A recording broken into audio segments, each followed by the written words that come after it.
ทำไมตอนนี้ครับเราอยู่น้ำตกเอราวัณนะครับตอนนี้เราหลังจากเราขึ้นมาชั้น7นะครับโอ้อันนี้เราอยู่ชั้น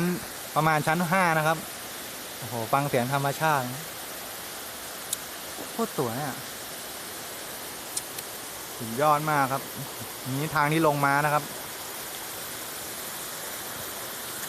นี้ทางลงไปชั้นล่างครับน้ำเชี่ยวมากเพื่อนร่วมเดินทางนะครับโอเคครับ